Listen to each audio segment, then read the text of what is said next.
Good morning students.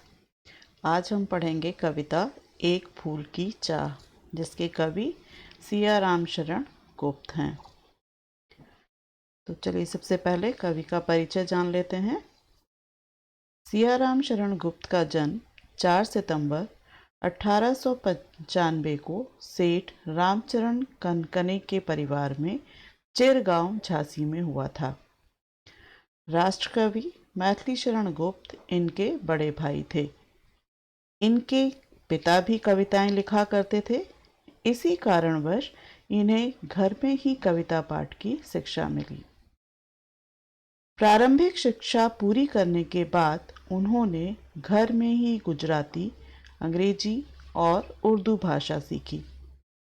इनकी पत्नी तथा पुत्रों का निधन असमय ही हो गया और इसी कारणवश ये दुख, वेदना और करुणा के कवि बन गए। जनता की दरिद्रता, कुरीतियों के विरुद्ध आक्रोश, विश्व शांति जैसे विषयों पर उनकी रचनाएं बहुत ही प्रभावशाली साबित हुई हैं।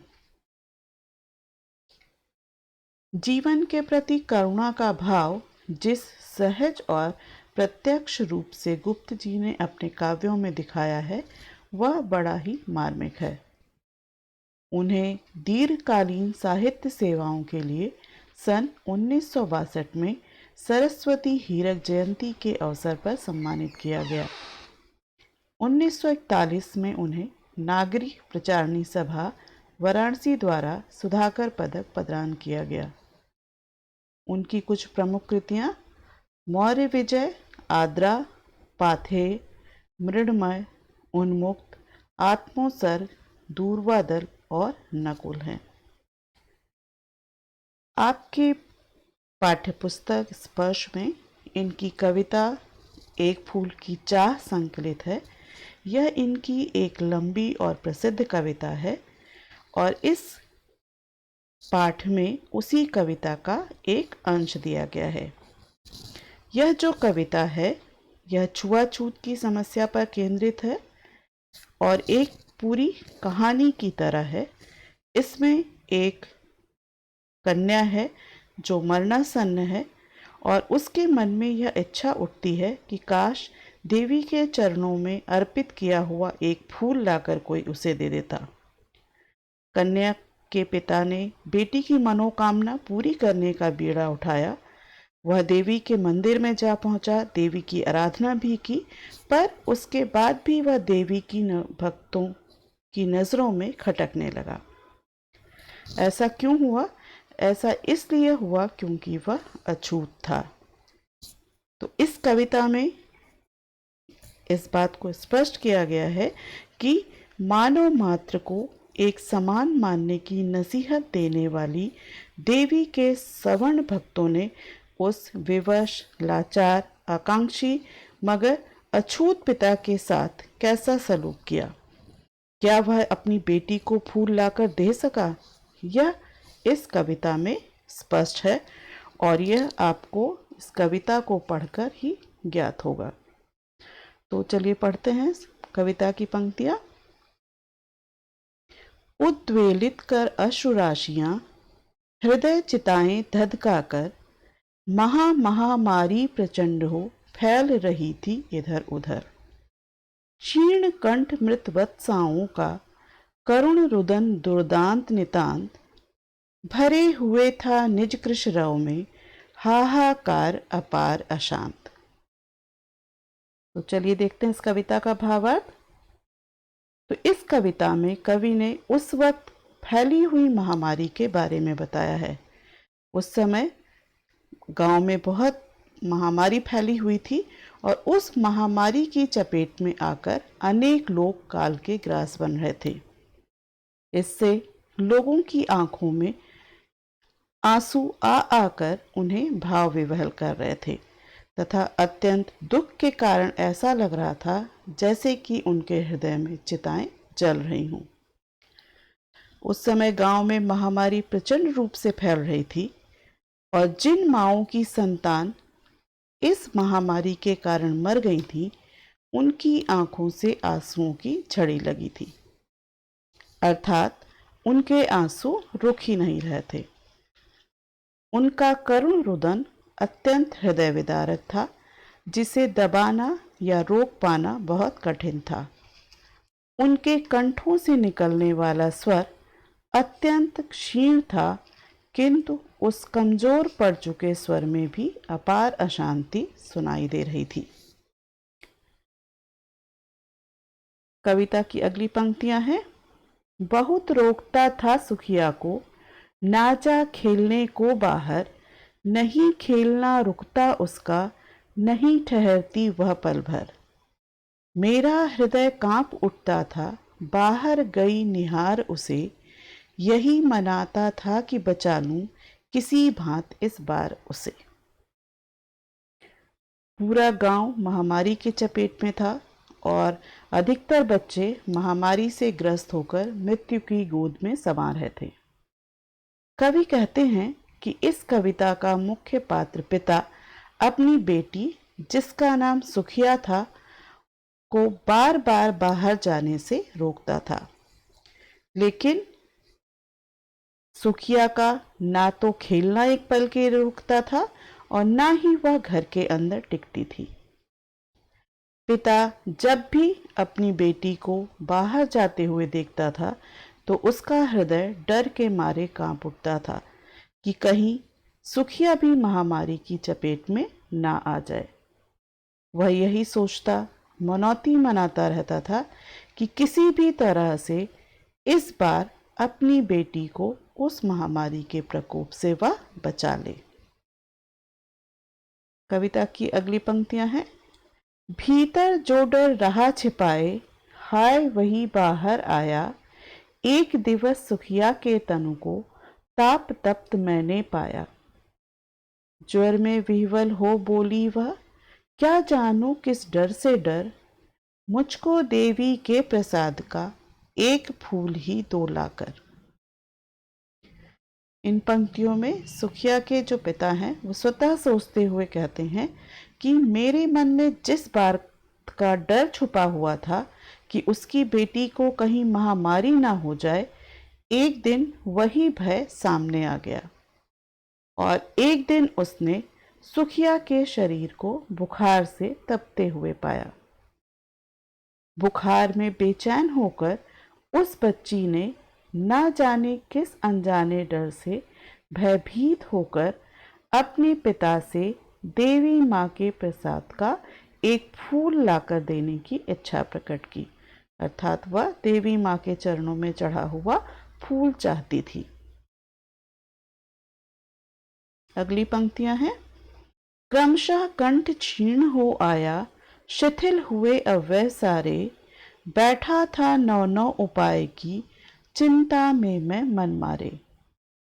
जान सका न प्रभात सजग से, हुई अलस कब दोपहरी, स्वर्ण घनों में कब रवि डूबा, कब आई संध्या गहरी। आगे क्या होता है कि धीरे धीरे बीमारी के कारण सुखिया का कंठ स्वर कमजोर होता गया और उसके शरीर के सारे अंग भी निर्बल होते गए। पर पिता किसी भी तरह से अपनी बच्ची को बचाना चाहता था, तो इसी वजह से उसके स्वस्थ हो जाने की आशा लिए वह नए नए तरीकों, उपायों की चिंता में ही डूबा रहता था और कोई उपाय न सूझने पर उदास मन मारकर बैठा था। इस दशा में चिंता में डूबा पिता कहता है कि उसको ना तो यह पता चल सका कि कब सुबह हो गई और कब आलस से भरी दोपहर ढल गई, कब सुनहरे बादलों में सूरज छुप गया और कब गहरी संध्या गहराई। अर्थात पिता सुखिया की चिंता में इतना डूबा था कि उसे किसी बात का होश ही नहीं था और उसे समय का भी भान नहीं होता है। कविता की अगली पंक्तियां हैं। सभी ओर दिखलाई दी बस अंधकार की ही छाया, छोटी सी बच्ची को ग्रस्त ने कितना बड़ा तिमिर आया। ऊपर विस्तृत महाकाश में जलते से अंगारों से झुलसी जाती थी आंखें जगमग जगते तारों से। इन पंक्तियों में पिता कहता है कि उसको चारों ओर बस अंधकार ही अंधकार दिखाई दे रहा था। उसके मन में भी गहरी निराशा थी और बाहर भी रात का अंधकार छाया हुआ था, जिसे देखकर ऐसा लग रहा था मानो स्वयं काल अंधकार बनकर उस मासूम बच्ची को निगलने चला आ रहा है। पिता कहता है कि उस समय विशाल आकाश में चमकते हुए तारे उसे ऐसे लग रहे थे जैसे जलते हुए अंगारे हों और उनकी चमक से उसकी आंखें झुलसी जाती थीं। यद्यपि होता क्या है कि तारे रात्रि के समय शीतलता प्रदान करने वाले होते हैं, लेकिन अगर आपके मन में दुख हो तो आपको कुछ भी अच्छा नहीं लगता और आप अपने आसपास देखेंगे, अपने प्रकृति को देखेंगे तो वो भी आपको विपरीत आचरण करती जान पड़ती है। और यही कारण था कि पिता को इतना असीम दुख था कि उसके कारण वो जगमगाते हुए तारे भी उसे अंगारों जैसे झुलसाने वाले प्रतीत हो रहे थे। कविता की अगली पंक्तियां हैं।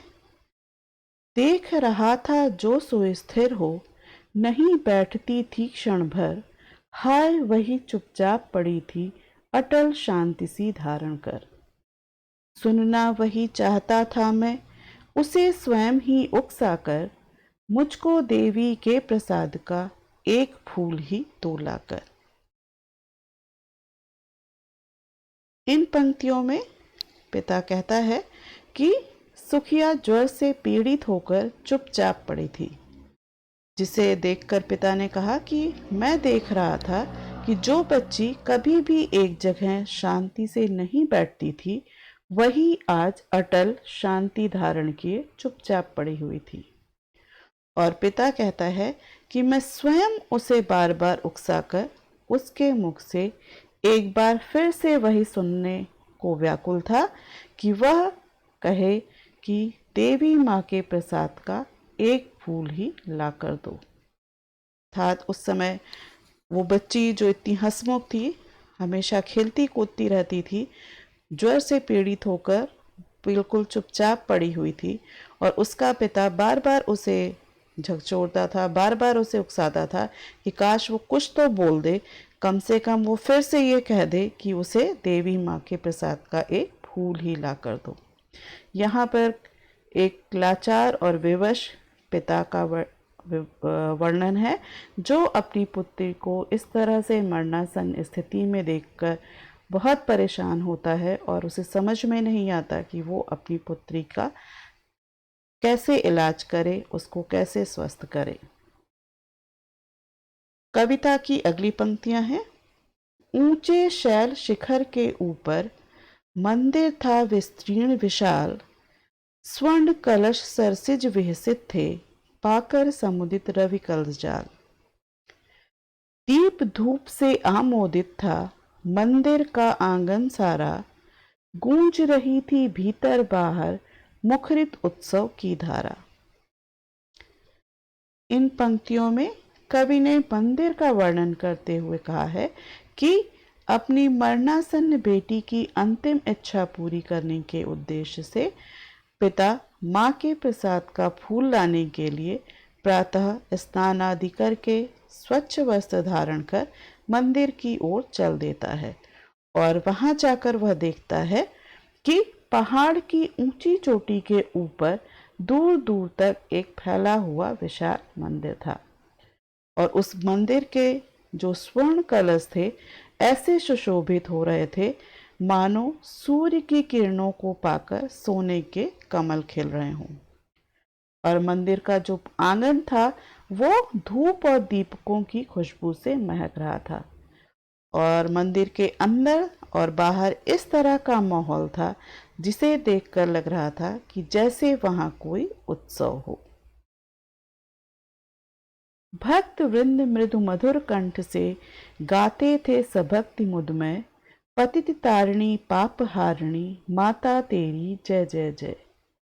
पतित तारिणी तेरी जय जय मेरे मुख से भी निकला, बिना पढ़े ही मैं आगे को जाने किस बल से ढिकला। इन पंक्तियों में कवि कहते हैं कि जब सुखिया का पिता मंदिर में गया तो वहां मंदिर में भक्तों के झुंड मधुर आवाज में एक सुर में भक्ति के साथ देवी माँ की आराधना कर रहे थे। वे सब एक सुर में गा रहे थे, पतिति तारिणी पाप हारिणी माता तेरी जय जय जय। और भक्ति भाव में डूबा हुआ जो सुखिया का पिता था, उसके मुंह से भी देवी माँ की स्तुति निकलने लगी, पतित तारिणी तेरी जय जय जय। वह कहता है कि वह ना जाने किस शक्ति से आगे बढ़ने लगा और शायद भक्तों की भीड़ ने ही उसे मंदिर के अंदर धकेल दिया। कविता की अगली पंक्तियां हैं। मेरे धूप फूल लेकर वे अम्बा को अर्पित करके, दिया पुजारी ने प्रसाद जब आगे को अंजलि भर के। भूल गया उसका लेना झट परम लाभ सा पाकर मैं, सोचा बेटी को माँ के ये पुण्य पुष्प दूं जाकर मैं। और जब पिता मंदिर के अंदर पहुंचता है तब पुजारी ने उसके हाथों से दीप और फूल लिए और अम्बा को अर्पित कर दिया। और फिर जब पुजारी ने उसे दोनों हाथों से प्रसाद भर कर दिया तो पिता एक पल को ठिठक सा गया। उसे लगा कि उसे परम लाभ मिल गया है और वह प्रसाद लेना भी भूल गया। फिर वह प्रसाद लेता है और सोचता है कि माता के प्रसाद के ये पवित्र पुष्प वह बेटी को जाकर देगा तथा उसकी इच्छा पूरी करेगा। कविता की अगली पंक्तियां हैं। सिंह पौर तक भी आंगन से नहीं पहुंचने पाया मैं, सहसा यह सुन पड़ा कि कैसे यह अछूत भीतर आया। पकड़ो देखो भाग न जावे, बना धूर्त है यह कैसा, साप स्वच्छ परिधान किए हैं भले मानुषों के जैसा। लेकिन प्रसाद को लेकर जाकर अपनी बेटी को देने के लिए पिता सोच ही रहा था कि तभी पिता जो था वो प्रसाद लेकर मंदिर के बाहर तक नहीं पहुंच पाया था, उसके मुख्य द्वार तक नहीं पहुंच पाया था कि अचानक से किसी ने पीछे से आवाज लगाई कि अरे यह अछूत मंदिर के भीतर कैसे आ गया, इसे पकड़ो कहीं यह भाग न जाए। क्योंकि लोगों ने उसे पहचान लिया था कि वह अछूत है और अछूत होकर ये मंदिर के अंदर कैसे आ गया।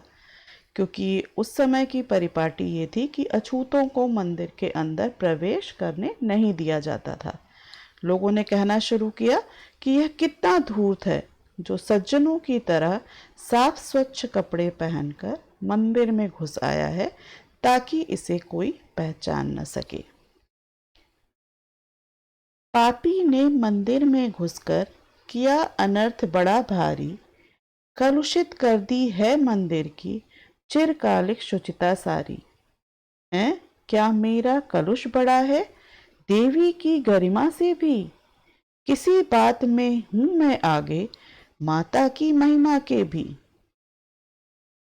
क्योंकि जो मंदिर में जो घटना घटती है वहां पर जो भक्तजन आए हुए थे वो कहते हैं कि सुखिया के पिता ने अछूत होकर मंदिर में घुसकर बहुत बड़ा पाप किया है।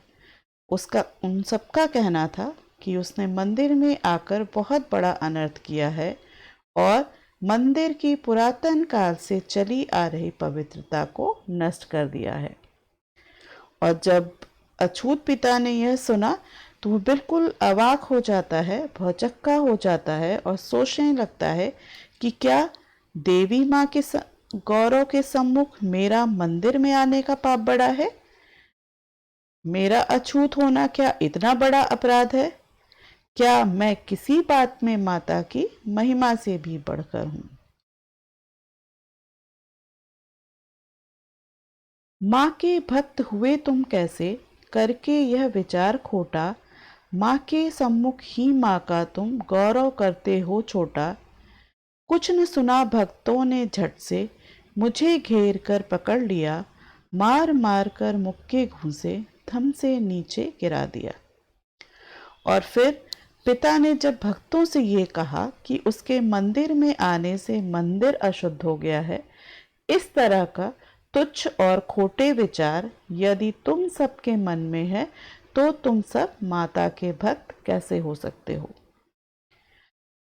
ऐसा विचार रखकर तो वे सब माता के सामने ही उसके गौरव को कम कर रहे हैं, लेकिन मंदिर में जो भक्त जन थे उन्होंने उसकी किसी बात को नहीं सुना, किसी पर भी उसका कोई असर नहीं हुआ और लोगों ने उसे घेर कर पकड़ लिया, उस पर घूंसों और मुक्कों की बरसात करके नीचे जमीन पर गिरा दिया। कविता की अगली पंक्तियां हैं। मेरे हाथों से प्रसाद भी बिखर गया हा सबका सब, हाय अभागी बेटी तुझ तक कैसे पहुंच सके यह अब। न्यायालय ले गए मुझे वे 7 दिवस का दंड विधान, मुझको हुआ हुआ था मुझसे देवी का महान अपमान। आगे की घटना होती है कि अछूत पिता कहता है कि जब भक्तों ने उसे मारा पीटा तो उसके हाथों से पुजारी द्वारा दिया गया सारा प्रसाद नीचे गिरकर बिखर गया, जिससे वह अत्यंत दुखी हो गया और उसके मन में एक हुक सी उठी कि उसकी अभागी बेटी तक अब माँ का प्रसाद कैसे पहुंचेगा।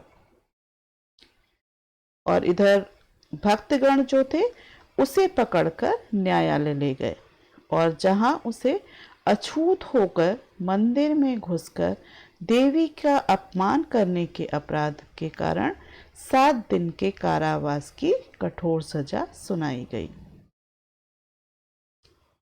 मैंने स्वीकृत किया दंड वह शीश झुकाकर चुप ही रह, उस असीम अभियोग दोष का क्या उत्तर देता क्या कह।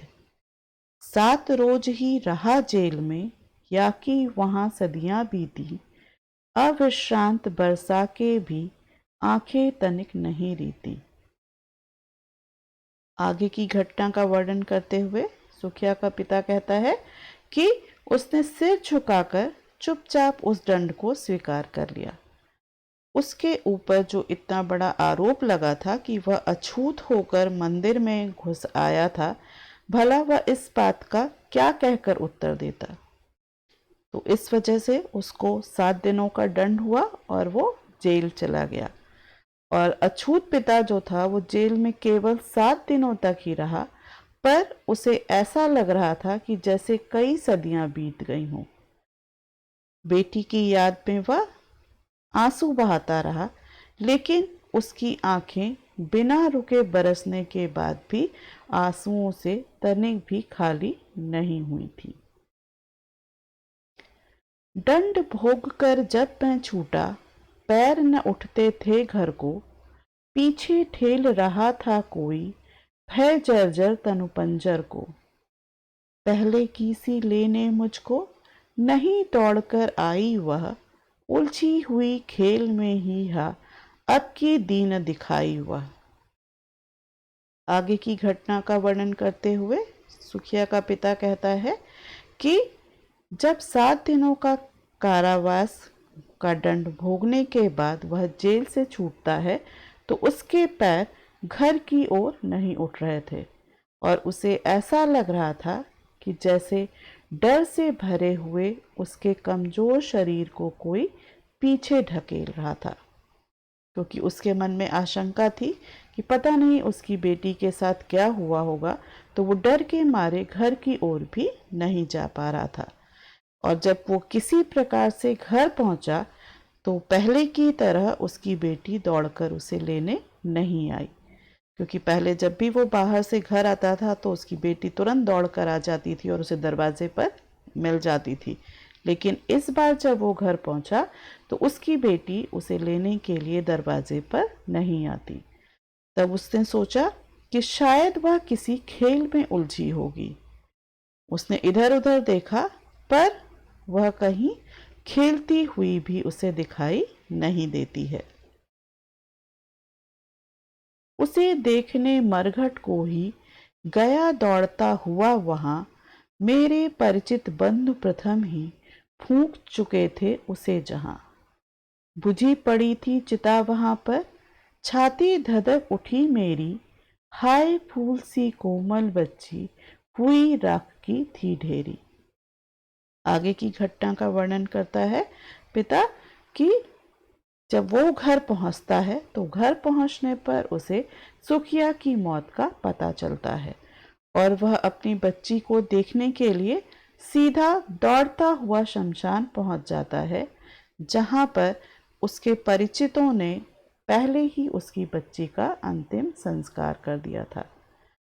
और वो जब अपनी बेटी की बुझी हुई चिता देखता है तो उसका कलेजा भी जल उठता है।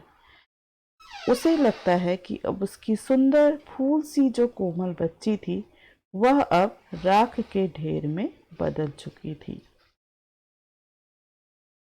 और इस बात का उसे पछतावा होता है, जिसको कविता की अगली पंक्तियों में व्यक्त किया गया है कि अंतिम बार गोद में बेटी तुझको ले न सका मैं, हा एक फूल माँ के प्रसाद का भी तुझको दे न सका मैं, हा। और अछूत पिता सुखिया के शोक में विलाप करने लगता है, रोने लगता है और उसे पश्चाताप हो रहा था कि वह अपनी बेटी को अंतिम बार गोदी में भी ना ले सका। और उसे इस बात का भी बहुत दुख हो रहा था कि उसकी बेटी ने उससे केवल माता के मंदिर का एक फूल लाने को कहा था और वह अपनी बेटी को वह देवी का प्रसाद भी ना दे सका, उसकी अंतिम इच्छा पूरी ना कर सका। आशा है आपको कविता समझ में आ गई होगी। धन्यवाद।